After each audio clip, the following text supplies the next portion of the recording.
el marco normativo para promover la administración pública digital, el despliegue transversal de las tecnologías digitales en las entidades del Estado e implementar el Sistema Nacional de Gobierno Digital y los instrumentos para el desarrollo de la sociedad de información. La supervisión y fiscalización y sanción. Necesitamos fortalecer las funciones de supervisión, fiscalización y sanción de algunas entidades públicas, por cuanto la falta de una regulación o la precisión de las mismas perjudican a las personas y a la sociedad. Asimismo, hemos identificado disposiciones de la Ley de Procedimientos Administrativos que contienen formalidades innecesarias respecto a la creación y regulación de los procedimientos administrativos. Por ello planteamos establecer la potestad sancionadora del Ministerio de Cultura y el régimen sancionador por incumplimiento de las disposiciones de la Ley para la Protección de Pueblos Indígenas u Originarios en situación de aislamiento y en situación de contacto inicial. Mejorar la efectividad del sistema de inspección de trabajo para proteger a los trabajadores, ampliar las facultades de supervisión y fiscalización de OSINFOR, así como impulsar la conservación y restauración de bosques como mecanismos de pagos de multas. Establecer funciones de supervisión, fiscalización y sanción cuando exista un uso indebido de los sistemas de focalización. Mejorar la supervisión, fiscalización y sanción ambiental a fin de contribuir al control de actividades con incidencia sobre el medio ambiente y la salud de las personas. Actualizar la Ley General de Transporte y Tránsito Terrestre respecto a las competencias de la SUTRAN y la regulación en materia de infracciones, medidas correctivas, sanciones, responsabilidad y notificaciones. En este frente tenemos traslapes en las competencias, por lo que es importante esclarecer estas situaciones, ordenarlas, establecer instrumentos para la mejora de calidad regulatoria como parte de un proceso integral y continuo, y así como las competencias de la Presidencia del Consejo de Ministros. Por eso se necesita también entrar a la delimitación de competencias. Tenemos que actualizar las competencias de las entidades públicas para que sean más efectivas, evitando duplicidad, traslapes o poca claridad sobre quién es el llamado a hacer qué. Casos, por ejemplo, ustedes deben recordar el incendio en el Parque Nacional Cerros de Amotape, donde no podía atenderse la emergencia porque no era claro a quién le correspondía asignar recursos para atender ese desastre. No se sabía si era Cernam, el gobierno regional, INDECI o Minagri. Eso no puede pasar en un estado como el nuestro, ¿no es cierto?, se modernice. Ordenar todos estos procesos no es tan complejo, pero hay que hacerlo, hay que afrontarlo.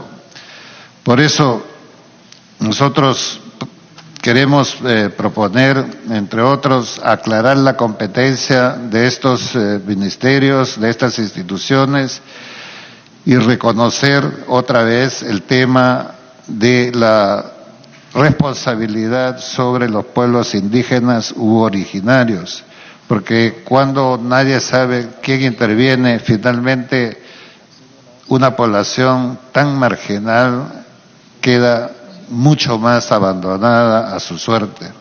Regular las competencias y funciones del SENASA. Por ejemplo, hoy SENASA no puede ejecutar acciones para controlar o erradicar plagas cuya presencia en el Perú se deba a fenómenos naturales, como ocurrió con el Niño Costero, porque esto incrementa los riesgos de los cultivos frente a las plagas y enfermedades. Tenemos que corregir esta situación, lo mismo que fortalecer al SENACE atribuyéndole expresamente competencias y funciones que le permitan cumplir sus objetivos con mayor eficiencia y eficacia. Precisar las funciones de la SUNAS para garantizar a los usuarios la adecuada prestación de los servicios de saneamiento en todo el territorio nacional. Las reguladoras hay que respetarlas, tienen que seguir teniendo la autonomía, pero la autonomía significa también responder a las funciones y al tipo de servicios que tiene que brindar. Cuando nosotros hemos hecho una expresión de SUNAS, se puso el grito al cielo que queremos nosotros controlar. No es eso. Lo que pasa es que hay poblaciones que tienen el tema del agua, 2 horas, 1 hora, pero le siguen cobrando la misma tarifa. Entonces, ¿quién es responsable de esta situación? Tenemos que simplemente aclarar, y aclarar y ordenar no significa intervenir o quitarle facultades, ordenar. Simplemente es que se cumplan las responsabilidades que le corresponde a cada uno. Yo quiero saludar, Presidenta, la aprobación de la ley y particularmente que está acá mi colega Trujillo, de la ley de mancomunidades regionales. No obstante, debemos tener la misma mirada, y estoy seguro que así será, en la sensibilidad de nuestro presidente de descentralización para los casos municipales, ¿no es cierto? Y podamos nosotros integrar sinergias que les permitan mejorar sus condiciones y su capacidad de rearmar un Estado, desde abajo hacia arriba, ¿no es cierto? De tal manera de que saludo esa aprobación que ha hecho el Congreso con una altísima mayoría, y saludo la decisión del colega congresista Trujillo, porque eso va organizándonos mejor en una visión territorial y a una visión que empiece a armarse y dejar atrás las pequeñas disputas de límites entre un distrito y otro distrito y la provincia y la región. Yo quiero decirles acá que mantener todavía esa visión muy fraccionada lo que hace es retrasar el desarrollo, porque una carretera necesita cruzar varios distritos, provincias y regiones y mucho más allá también. Y un mecanismo también de organización de esta tiene que ver cómo manejamos algo que también lo vamos a tener que revisar en su momento, cómo potenciamos más los recursos determinados, como los canos, por ejemplo, porque hay provincias donde no reciben y hay provincias que reciben mucho. Entonces, ¿cómo generamos una redistribución? Todo eso, Presidenta, tiene que ver con una visión global de un Estado que empieza a modernizarse y que obviamente en su momento detallaremos cada uno de estos puntos que hoy día lo he señalado de manera general. Con esto concluyo, Presidenta, esta materia de la modernización del Estado, y si usted me permite invitar al ministro, mi colega ministro de Economía, para que pueda compartir los principales puntos de la segunda materia, que es la tributaria y la financiera. Muchas gracias, señor Premier. Seguido escucharemos la presentación del ministro de Economía y Finanzas, David Tuesta, para al concluir podamos hacer las preguntas y la absolución de preguntas. No quiero continuar sin darle la bienvenida al señor ministro de Justicia, el doctor Salvador Heresi, al congresista Carlos Domínguez, al congresista Johnny Lescano, al congresista Miguel Torres, al congresista Gilmer Trujillo, al congresista Richard Acuña, al congresista William Monterola, al congresista Armando Villanueva y al congresista Costa. Ministro, tiene usted el uso de la palabra.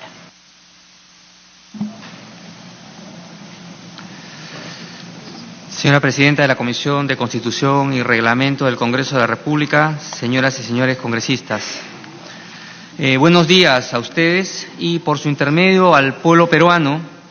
Cumpliendo lo dispuesto, asistimos al Congreso de la República para sustentar el proyecto de ley número 2791/2017-PE, ley que delega en el Poder Ejecutivo la facultad de legislar en materia tributaria y financiera y de gestión económica y competitividad. Nuestro objetivo, al solicitar estas facultades en materia económica, es mejorar la calidad de vida de todos los peruanos a través de la creación de empleos formales, de calidad, y un aumento de los ingresos de la ciudadanía, como reflejo de una mayor productividad y competitividad. Señora Presidenta, dada la actual situación de lenta recuperación económica e incremento de la pobreza, creemos importante solicitar un programa de medidas económicas. Asimismo, las llevaremos a cabo con diálogo y trabajo incansablemente con ustedes, porque uno de los ejes de nuestra gestión será la búsqueda de consensos. Como he señalado anteriormente, hemos encontrado a la economía peruana en desaceleración y con un elevado déficit fiscal. En febrero, el PBI creció solo 2.8% y el déficit fiscal alcanzó 3.1% del producto. Nos encontramos en un proceso de lenta recuperación, el cual es aún frágil y requiere ser apuntalado por medidas económicas orientadas a reactivar el círculo virtuoso, inversión, empleo, consumo, inversión. Para ello es imprescindible trabajar conjuntamente con el Congreso de la República y con esa actitud hemos venido, señora Presidenta. Hoy los indicadores económicos muestran una recuperación que no es generalizada en la economía, lo que nos motiva a solicitar facultades. El crecimiento de la economía en los últimos 12 meses es de 2,7%, una tasa muy por debajo de nuestro potencial. Si no tomamos medidas concretas e inmediatas, nos podemos estancar en un crecimiento mediocre de 3%, lo que no permitirá generar puestos de trabajo formales suficientes y reducir la pobreza. Por otra parte, como todos sabemos, la situación de las finanzas públicas es desafiante y necesitamos asegurar un manejo fiscal creíble, responsable y sostenible.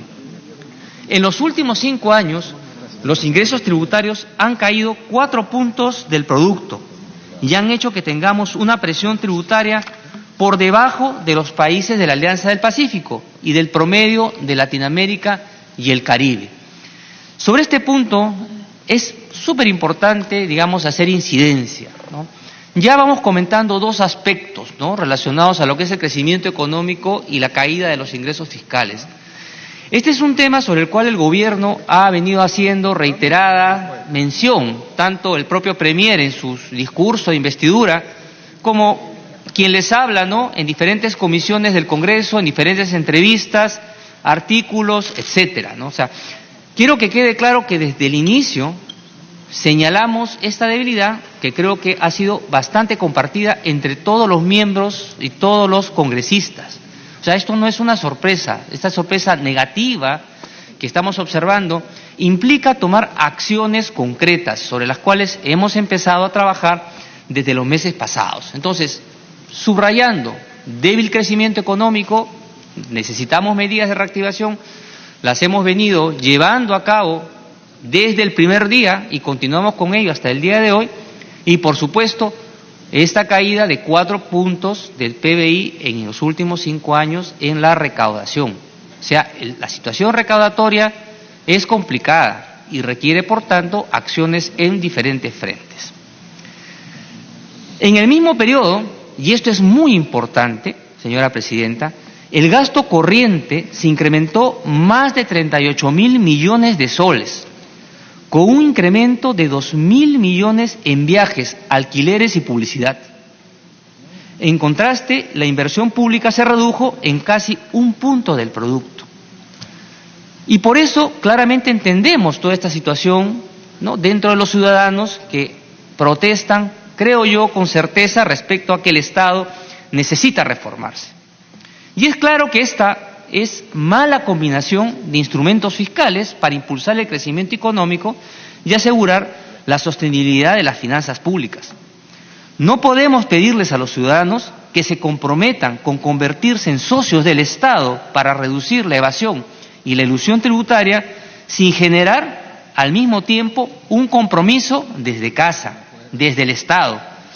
Sensibles a esta situación, estamos trabajando en un conjunto de medidas para revertir esta tendencia. En cuanto a los ingresos fiscales, somos conscientes de que la mejor forma de ir incrementándolos es a través de un elevado y sostenido crecimiento económico, por supuesto.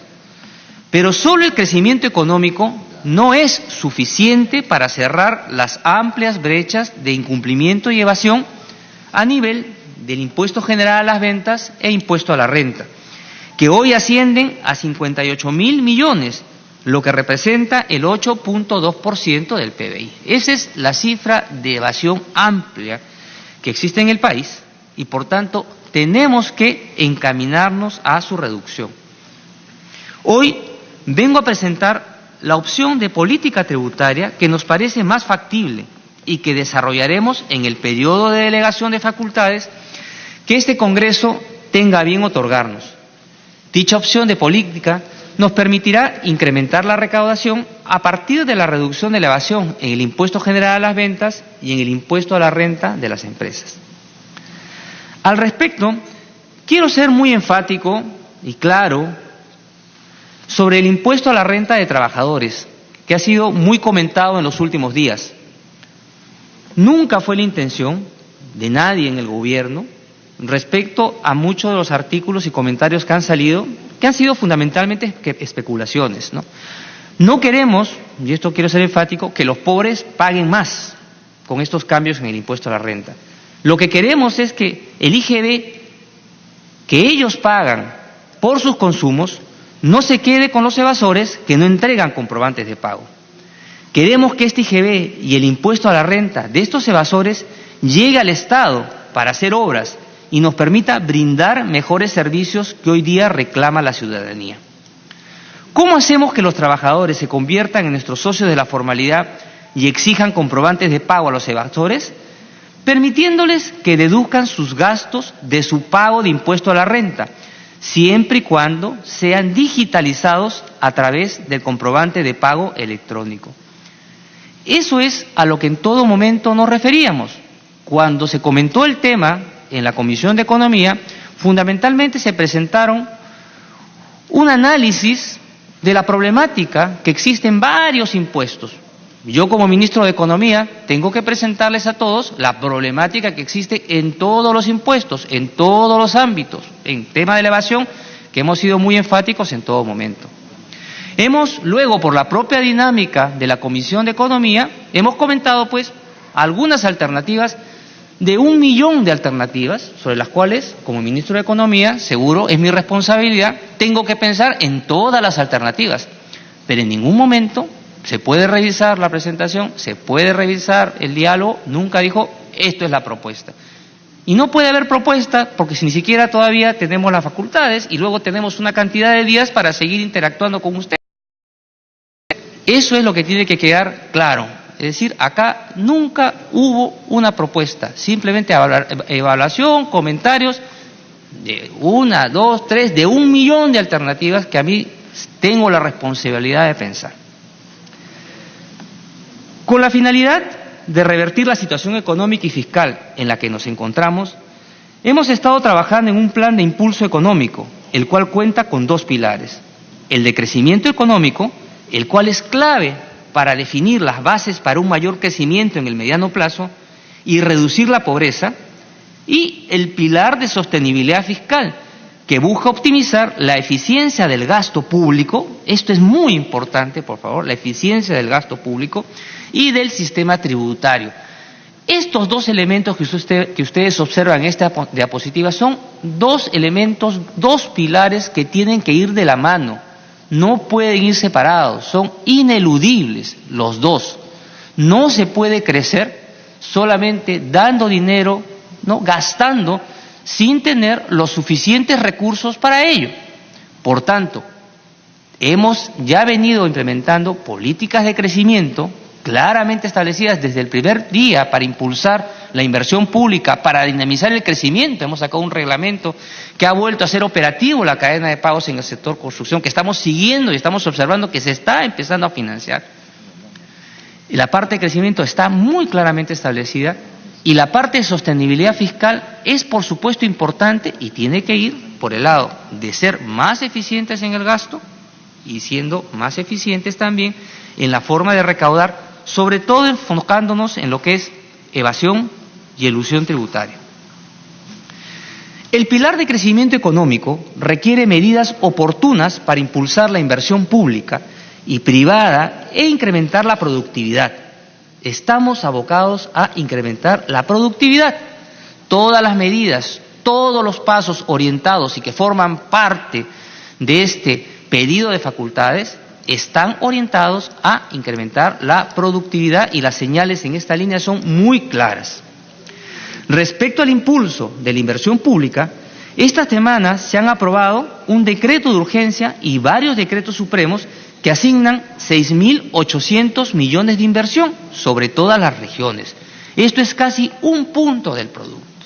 Si esto no es reactivación, entonces definamos qué cosa es reactivación, porque acá estamos un punto del producto directo a la vena, a inversión, a proyectos que están en ejecución, muchos de ellos a punto de terminarse, o sea, con una alta probabilidad de que esto va a generar empleo y va a generar un conjunto de activos que van a impulsar este anhelo que tiene la economía de empezar a crecer. Y que ya las cifras actuales, no lo digo yo, encuestas, indicadores, ya vienen observando hoy día en la prensa, ¿no?, que vienen señalando que estas acciones que estamos tomando, pues finalmente nos vienen sacando de la parálisis en que encontramos a la economía. El pilar de sostenibilidad busca fortalecer las cuentas fiscales para generar espacio fiscal pro crecimiento y dinamizar la economía en el corto y mediano plazo. En ese sentido, hemos emitido un decreto de urgencia el día 4 de mayo que permitirá recortar alrededor de 2.000 millones de gastos no críticos. Hemos sido súper sensibles respecto a este tema. Entendemos que el ciudadano quiere que sus recursos que se pagan, sus impuestos, sean bien utilizados. Y lo primero que hemos hecho es, en el Ejecutivo, en los sectores que controlamos nosotros, hemos directamente dispuesto estas medidas en todo lo relacionado a consultorías, viajes, alquileres, todo aquello que veíamos que no era necesario para realizar las gestiones adecuadas. ¿Es necesario hacer más? Por supuesto. Y de hecho, ya el Premier ha comentado en su presentación que estamos abocados a todo el tema de modernización, que nos va a ayudar justamente a ser más eficientes, y eso nos va a ayudar con este ejemplo que nos mostró del caso de la OCE, a hacer y a gastar menos a futuro, por supuesto, pero también venimos observando que todavía hay dentro del Ejecutivo, dentro de los sectores, aún más gastos en consultorías, viajes, alquileres, bienes, sobre los cuales todavía tenemos que seguir trabajando. Y eso es parte de nuestro compromiso 2019. En el presupuesto vamos a seguir abocando a este tema. Y acá quiero ser también muy claro, estos 2.000 millones que hemos hecho de ahorro en los gastos no críticos, en estos gastos en consultoría y etcétera, es una reducción permanente, no es de ahora, ya quedó el límite. Y ahora para los siguientes presupuestos vamos a seguir ahí buscando y revisando, porque tenemos que conseguir una reducción de grasa. Por tanto, esta medida de austeridad que ratifica nuestro compromiso como el ciudadano de hacer un uso prioritario y eficiente de los escasos recursos públicos. Asimismo, hemos enviado, y esto quiero también mencionarlo, hemos enviado un proyecto de ley al Congreso el día 14 de mayo para recortar gastos no críticos en entidades fuera del Poder Ejecutivo. No, ahí no podemos hacer nada. Ahí lo que se pide es que cada institución y organismo vea adentro con esa visión de que el contribuyente ¿no? Quiere contribuir, pero en tanto vea que sus gastos estén bien ejecutados, den esa mirada, ¿de acuerdo? Y por tanto creo que es muy importante que se preste atención a este proyecto de ley, como le digo, enviado el 14 de mayo, que busca recortar estos gastos no críticos en entidades fuera del Poder Ejecutivo, el cual, señora Presidenta, solicitamos se ponga a debate lo antes posible porque los ciudadanos están monitoreando y observando. Y como les decía, es complicado hacer política tributaria teniendo este tema permanentemente sobre el tapete. Con ello buscamos reasignar recursos de gastos no esenciales y destinarlos a más obras de forma descentralizada. Asimismo, como lo presentó el Premier hace un momento, estamos solicitando facultades para mejorar la gestión hacendaria y tener un mayor control de los gastos no críticos. Haremos esfuerzos similares de cara a los siguientes años. Y esto es muy importante, ¿no? También porque si bien estamos haciendo esfuerzos por el lado de los gastos no críticos, estos consultorías, etcétera, que hemos estado comentando, la verdad es que gran parte de este incremento que hemos experimentado en el gasto corriente viene por la parte del rubro remuneraciones, ¿de acuerdo? Y esto es un tema muy importante que todos tenemos que ser conscientes, ¿no? Tenemos que intentar controlar esa tendencia que se está mostrando en los gastos en remuneraciones. Entonces, por tanto, ahí hay acciones desde diferentes flancos que debemos abordar en lo que resta del año, en lo que resta de los 3 años que participamos en el gobierno. El pedido de delegación de facultades en materia económica busca sumar nuevos motores de crecimiento a la economía peruana que permitan sostener un crecimiento alto, en torno a 5% en el mediano plazo, y reducir la pobreza a 18% hacia el 2021. Eso es a lo que aspiramos como mínimo, ¿de acuerdo? El Perú tiene potencial para más. Depende realmente de cómo avancemos y de qué forma decidida avancemos, sin dudar, sin retroceder. Es importante señalar que esto es central, ¿no? Avance decisivo y sin retroceder en todas las acciones que venimos tomando desde el Ejecutivo. El Perú tiene pocos casos exitosos de ganancias de productividad, como son los sectores minero y, sobre todo, vale señalar en los últimos 2 décadas, el de la agroexportación.